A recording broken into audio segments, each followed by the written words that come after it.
아버지 하나님 감사합니다. 오늘도 저희들이 주님의 말씀 앞에 무릎 꿇습니다. 이 자리에 주님 임재해 주시길 원합니다.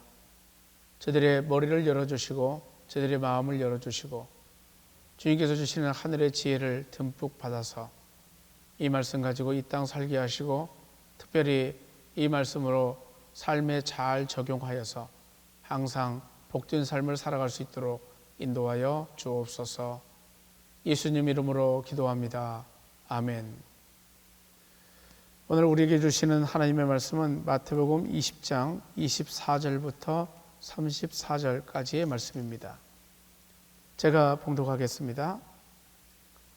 10 제자가 듣고 그 두 형제에 대하여 분이 여기거늘 예수께서 제자들을 불러다가 이르시되 이방인의 집권자들이 그들을 임으로 주관하고 그 고관들이 그들에게 권세를 부리는 줄을 너희가 알거니와 너희 중에는 그렇지 않아야 하나니 너희 중에 누구든지 크고자 하는 자는 너희를 섬기는 자가 되고 너희 중에 누구든지 으뜸이 되고자 하는 자는 너희의 종이 되어야 하리라.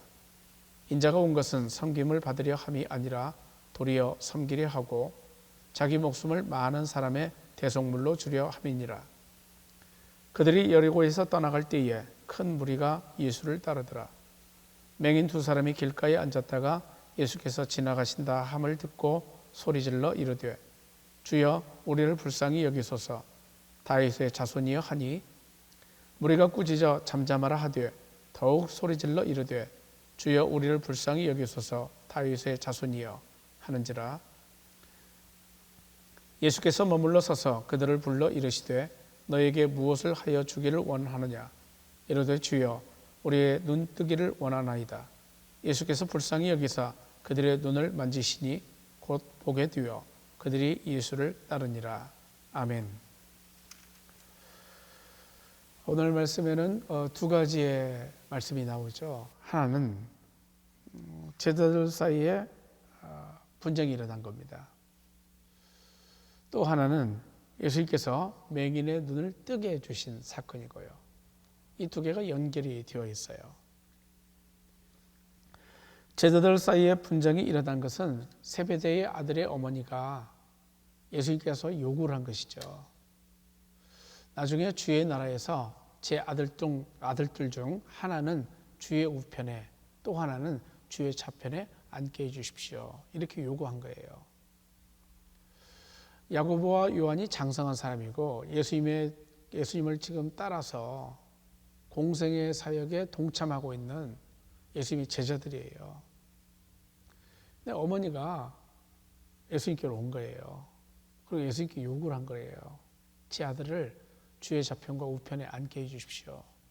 이 요구를 했을 때 우리는 어떻게 보면 이 야고보와 요한이 어머니의 품 안에 있는 마마보이가 아닌가 이 생각도 한번 해봐요. 그런 것은 아니라 할지라도 적어도 야고보와 요한의 어머니가 좀 도에 지나치는 생각을 갖고 있었던 사람 같아요. 그 열심이야. 주님께 자기 아들을 부탁하고 싶은 마음이야. 그리고 자기 아들이 주님의 제자로서 일하고 있는데 그 아들이 더더욱 잘 되어서 다른 제자들보다 더 똑똑하고 좋고 참 주님께로부터 인정받는 그런 사람이 되었으면 좋겠다 하는 바람이야. 인간적으로 이해할 수 있어요. 인간적으로 말이죠. 그런데 신앙적으로는요. 더욱이 예수님께서 지금 십자가에 못 박혀 죽으시고 고난을 받아야 된다. 이 말씀을 하시는 차제에 이 이야기를 한다는 것은 그리 적절하지는 않습니다.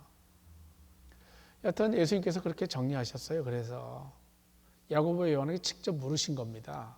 너희들이 내가 마시려고 하는 잔을, 즉 십자가의 잔을 마실 수 있겠느냐.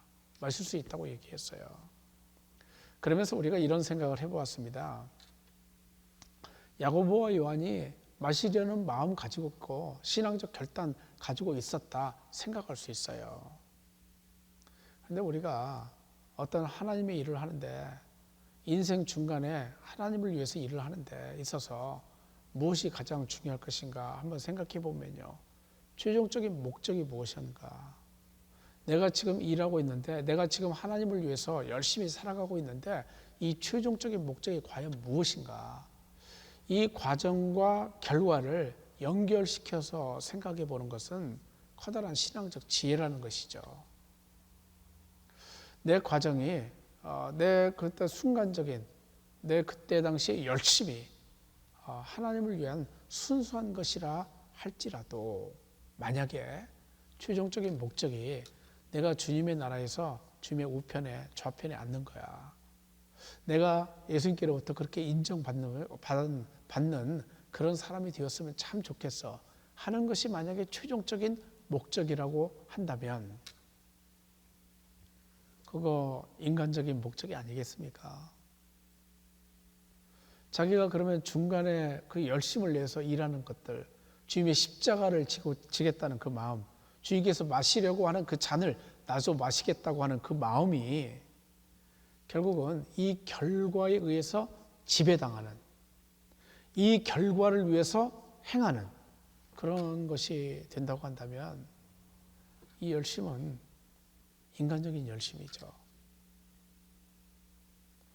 이 땅 살아가는 데 있어서 그 점이 참 중요합니다. 내가 열심을 내서 신앙생활 하는데 내가 과연 내 최종적인 목적도 과정도 하나님을 위한 순수하고 맑고 깨끗한 것일 때에 하나님께서 우리 인정해 주시는 거예요. 그리고 진정으로 내가 느끼는 복이 무엇이냐면요. 내가 그때 하나님의 은혜를 정말로 느껴요. 평안도 느끼고요. 기쁨과 감사도 있고요. 그런데 내 눈이 충혈되어 있어요. 내 목적은 분명히 저거예요. 그거 포기하지 않아요. 그리고 그 목적을 위해서 일로 매진해 가는데 순간순간 주님을 향한 열심으로 내가 그때 당시에는 그 열정을 다해서 일한다고 해봅시다. 근데 내 목적은 흔들리지 않아요. 내가 주님의 우편에 앉는 거야, 좌편에 앉는 거야. 이 목적이 흔들리지 않는다면 지금의 이 열심은 하나님을 위한 진정한 것이라고 생각하기 힘들죠. 물론 우리가 그 생각도 해보았습니다. 하나님은 그 열심 다 아름답게 쓰세요. 그런데 그 사람이 했던 일은 그걸로 끝이에요. 그 열심은 하나님의 교회를 위해서, 하나님 나라를 위해서, 다른 사람을 위해서 아름답게 사용하세요. 근데 그리고 이 사람은 별로 하나님께 인정받지 못한다고 한다면 이건 참 별로 유쾌하진 않습니다. 여러분 그거 비근한 예를 누구에게서 찾아볼 수 있습니까? 유대인들의 열심이요. 하나님을 위한답시고 제사 열심히 드리고요. 성경 열심히 보고요. 하나님의 뜻대로 살려고 굉장히 애를 쓰고요. 기도하고요. 제사 열심히 드립니다. 그걸로 하나님께서 영광을 받으세요. 그리고 그 열심을 가지고 이 땅에서 하나님의 뜻이 어느 정도 이루어지는 것도 있어요. 그런데 그들이 결과적으로 어떻게 됩니까? 남은 자가 안 돼요. 이 세상에서 인정받지 못해요. 하나님께서도 인정하시지 않으세요. 결국은 다 쓰러져 가버립니다. 우리가 이 말씀을 좀 곰곰이 그렇게 생각해 볼 수 있고요. 제자들 사이에서 이 두 형제에 대해서 분이 여기는 마음이 생겼어요. 예수님께서 그 분위기 아셨어요. 그래서 그들에게 말씀하셨습니다. 이방인의 집권자들이 그들을 임으로 주관하고 그 고관들이 그들에게 권세 부리는 줄을 너희가 잘 알지 않느냐. 그런데 너희 중에는 그렇게 되어서는 안 돼. 너희 중에 누구든지 크고자 하는 자는 너희를 섬기는 자가 되어야 한다. 여러분 이 말씀을 우리는 익히 들어서 잘 알아요. 귀에 박히도록 들었어요. 그런데 이 말씀을 새롭게 들으면은 조금 달라져요. 새롭게 듣는다는 게 뭐냐면요. 나를 반성하고 내가 주님 앞에서 과연 참되게 살아가고 있는가, 참된 섬김으로 살아가고 있는가, 이 점을 생각해 보는 게 새롭게 듣는 거예요. 상투적으로 들으면요, 습관적으로 들으면요, 관습적으로 들으면요, 맨날 듣는 말 반복적으로 들으면요, 거기서 새로움은 생겨나지 않아요. 어떤 더러운 것들이 쌓이고 쌓이고 쌓이고 쌓이면 그 다음에 밑에 있는 순수한 것을 발견하기가 힘들어요. 마찬가지죠. 내 잘못된 마음으로 계속 이 말씀을 듣고 들어서 켜켜이 쌓이게 되면요, 나중에 이 말씀이 갖고 있는 참된 의미, 새로운 의미, 정말로 하나님께서 진정으로 추구하시고자 하는 그 의미를 우리가 알지 못해요. 그런데 너무나 단순한 말씀 있잖아요. 크고자 하는 자는 섬겨야 된다. 이 말씀처럼 단순한 말씀이 어디 있습니까?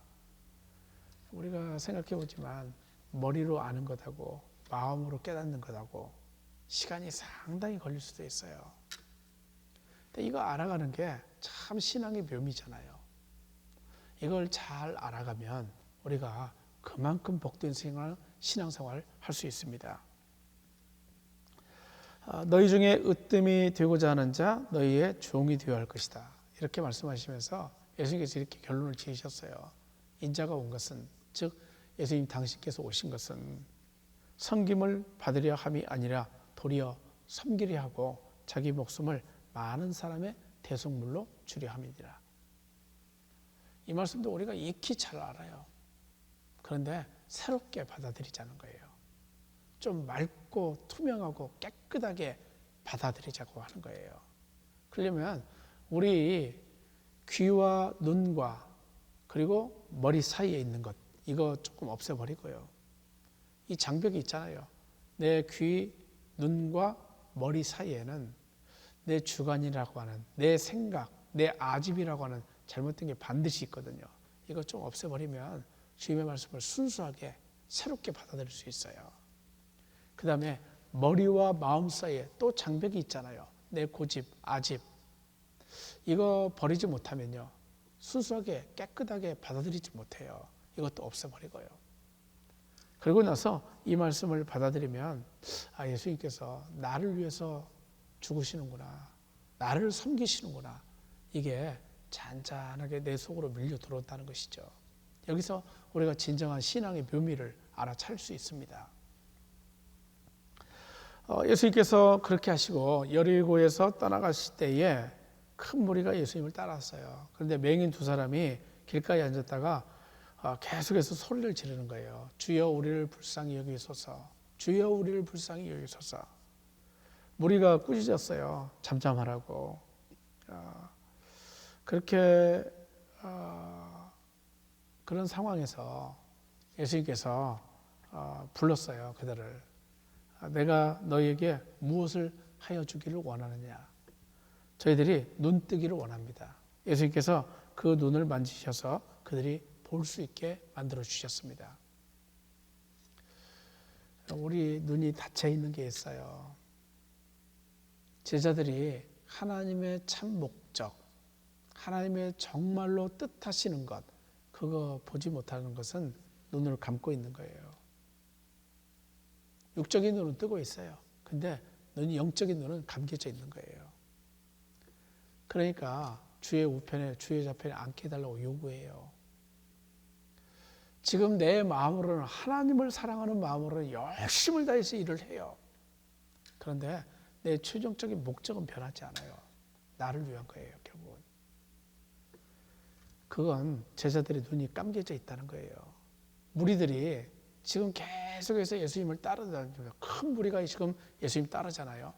그런데도 그 예수님께서 말씀하시는 사랑, 섬김, 겸손, 남을 배려하고 남에게 관용을 베푸는 것, 이거 누누이 말씀하셨을 터인데 지금 무리들은 어떻게 얘기합니까? 이 맹인들 조용히 하라고, 너희들 왜 이렇게 시끄러워, 잠잠하라고 꾸짖어요. 예수님의 가르침을 조금이라도 이해하면 꾸짖는 말이 안 나와요. 저 사람도 참 불쌍한 사람이고, 주님께서 긍휼히 보시는 사람이고, 저 사람도 주님의 말씀을 들었으면 좋겠고, 저 사람도 주님의 은혜를 입어서 치료받았으면 좋겠다 하는 마음이 생겨나죠. 여러분, 제자들의 눈이 감겨지는 것, 사람들의 눈이 감겨지는 게 이겁니다. 하나님께서 바라보시는 곳을 바라보아야 신앙이 제대로 만들어져요. 하나님만 바라보면 신앙생활을 못해요. 지금 이 사람들은 예수님만 바라봐요. 근데 예수님께서 마음 두시는 곳, 예수님께서 뜻하시는 곳, 예수님께서 바라보시는 곳을 바라본다면 이런 얘기 안 해요. 맹인도 우리 같이 예수님께로 가자고.